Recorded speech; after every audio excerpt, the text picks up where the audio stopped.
Hello everyone, welcome to my channel. Now we're taking our discussion SA 540 which is revised on 1/4/2009. Okay, what is the name of the essay? Name is Auditing and Accounting Estimates including fair value accounting estimates and related disclosures. Okay, what do we understand by estimation? Estimation is an approximation amount in the terms of monetary units. Okay, so here an accounting estimates may be defined as an approximation of a monetary amount in absence of precise that is accurate means of measurement. Okay, what is the objective of the auditor in this particular essay? There is many times in accounting which is required the management takes such estimations for valuing any type of account balance, any type of transactions. So as an auditor, we check, we evaluate in this particular circumstances the management's accounting estimates is proper or not. Okay, so for example, there is some accounting estimates.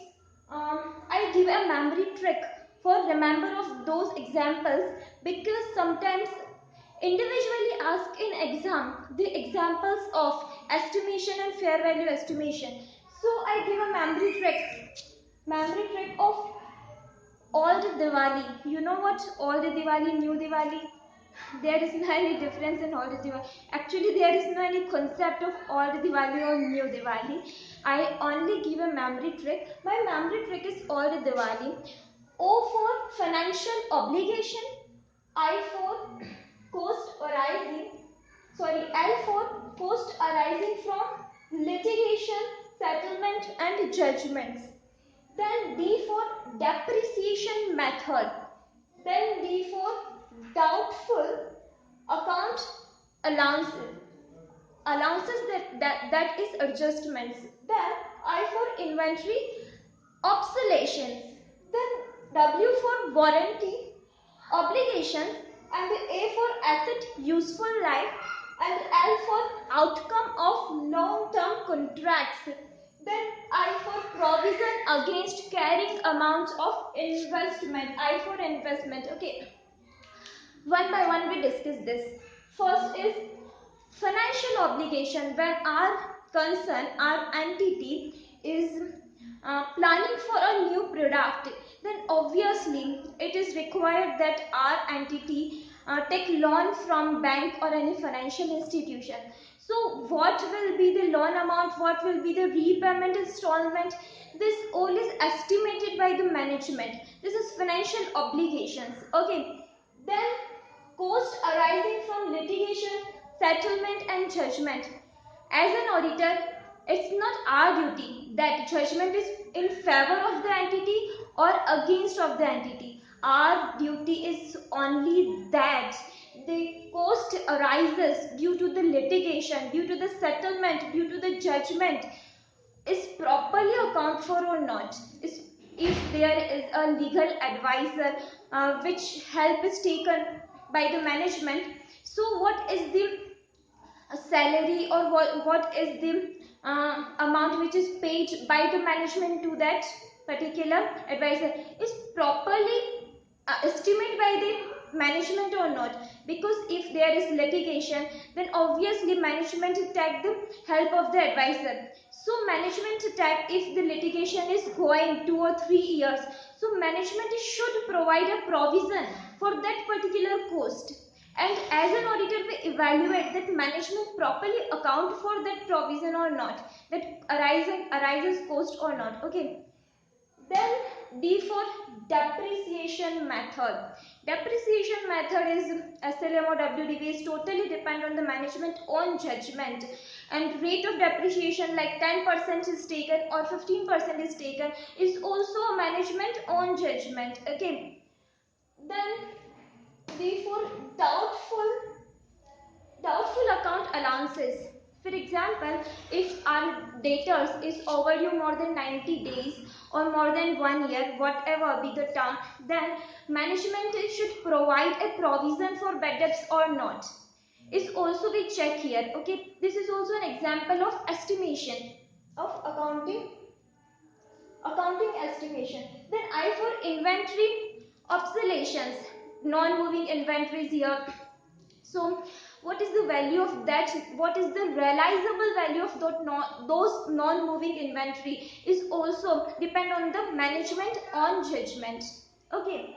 Then W is warranty obligation. Warranty obligation, provision for warranty obligation. For example, you know what, my company Bye Limited is sell the mobile sets, and I give a warranty of 1 year, and I know the quality of the product which I sell, and I very well know that each and every customer who take this phone is come for the warranty, and each and every handset which I sold is come for the replacement or repair. So I give 100% provision for warranty.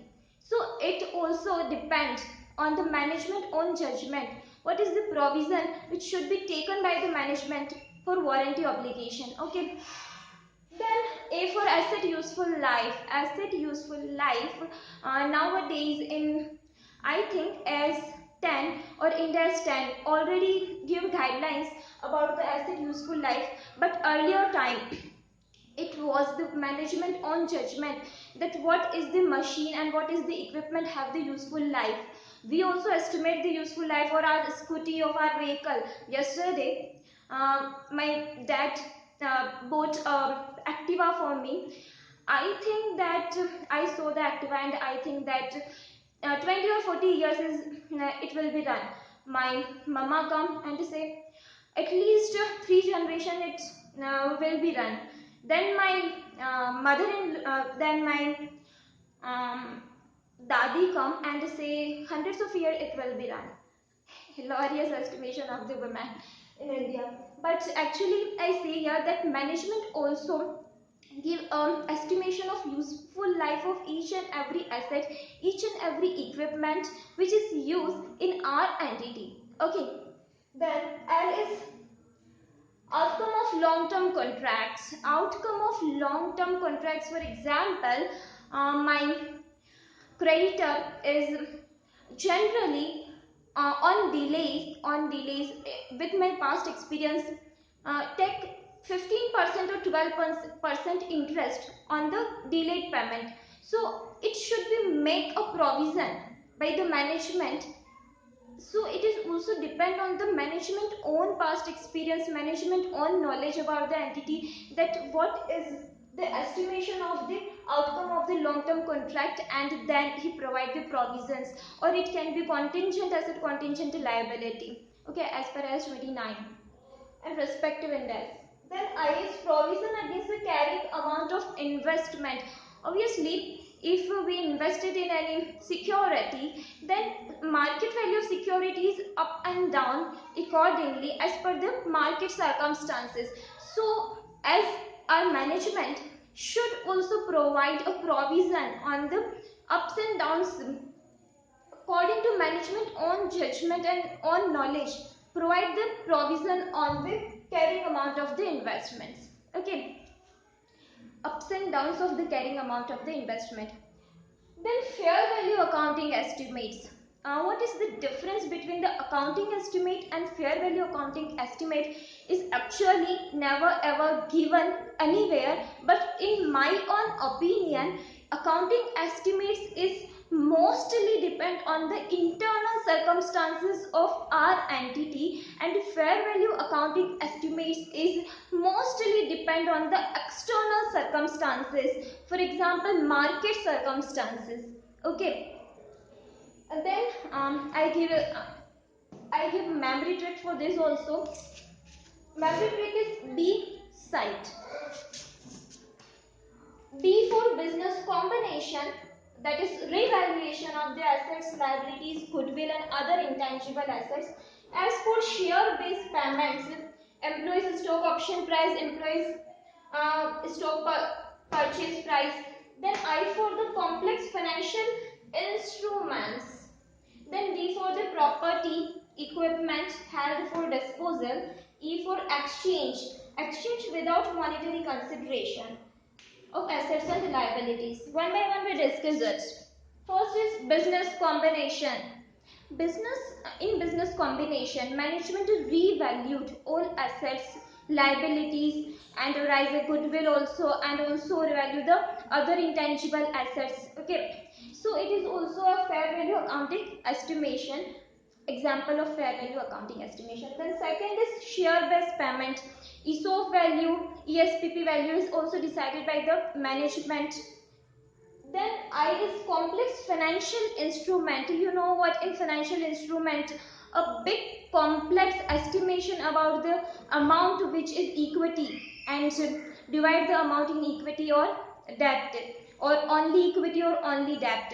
This financial instrument is cover only equity elements or only debt equivalents, debt elements.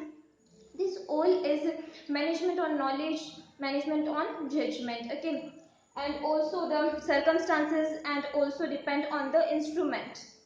Then these the property equipment held for disposal. Okay, obviously if any property or any equipment which is for disposal, then what is the value of the property or equipment which is disposed of, and also the realizable value, market value is also considered here. Is also a management on estimation. Then exchange without consideration. What do you understand by exchange? You know what, exchange without monetary consideration. Bhagat Singh says that तुम मुझे आजाद ना sorry तुम मुझे खून दो मैं तुम्हें आजादी दूंगा. Here exchange, but there is no any monetary consideration. You know what, I only give an example, but here actually exchange, but here is no any monetary terms. You give any liability against any other liability, you give any asset against any other assets, but not any monetary monetary amount is exchanged here. So this is also based on the management on estimation. Okay, then risk assessment procedure. Risk assessment procedure and related activity. Most important question. You know what? Identification and assessment of risk. Remember SA 315 and respond to assessed risk SA 330. We all know, na? So as an auditor, if we want to evaluate the risk, but before it, you should understand what the management estimation. Then only you can be evaluate that. So you understand how management identifies those transaction, condition, event which give the rise to needs for the accounting estimates. How management identify that in these circumstances it required to estimate a provision, estimate amounts, or it is contingent, it should be recorded in contingent liability in footnote of the balance sheet. Okay, so for example, debtors is overdue more than 90 days or 12 months. So the management take this debtor and take a provision of bad debts on this debtor. So this all is depend on the management on judgment. Now, so how management take judgment on this particular aspect, it should be evaluated by the auditor, and this aspect is reasonable or not, it's also decided by the auditor.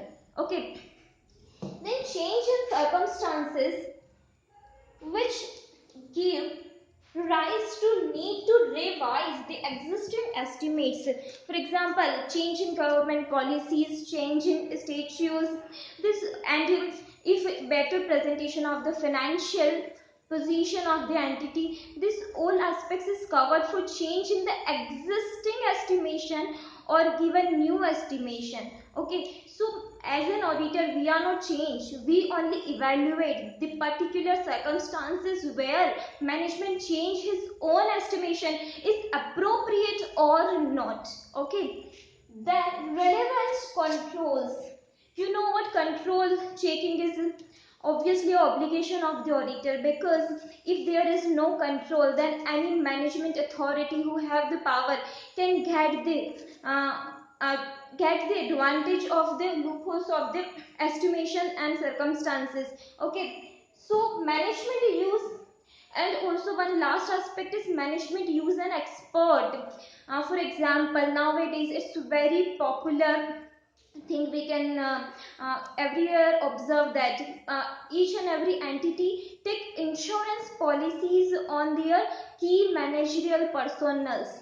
Okay, so that if that personnel retired or resigned from that entity, then entity will not bear the loss or will not suffer the loss. So as management, it's not necessary that management have that field, a particular knowledge of that field also.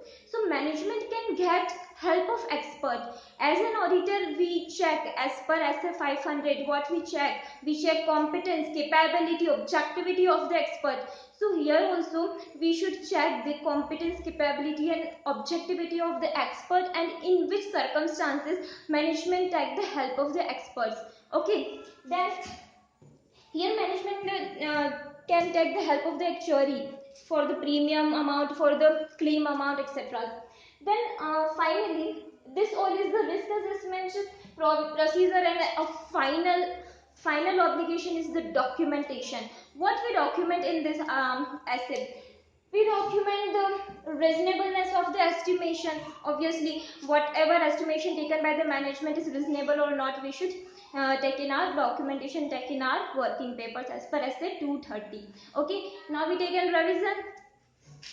First is essay 540 is revised on 1/4/2009. Auditing and accounting estimates, including fair value accounting estimates and related disclosures. An accounting estimates may be defined as an approximation of a monetary amount, in absence of precise, that is accurate, means of measurement. Then examples of accounting estimates. What is the memory trick? Old Diwali, O for financial obligation, L for litigation settlement cost, D for depreciation method, D for doubtful account allowances and adjustments, I for inventory obsolescence, W for warranty obligation, A for asset useful life, L for outcome of the long-term contract, and I for the provision against the carrying amount of the investments. Then next is the fair value accounting estimates. First is the accounting estimates and the next point is fair value accounting estimates.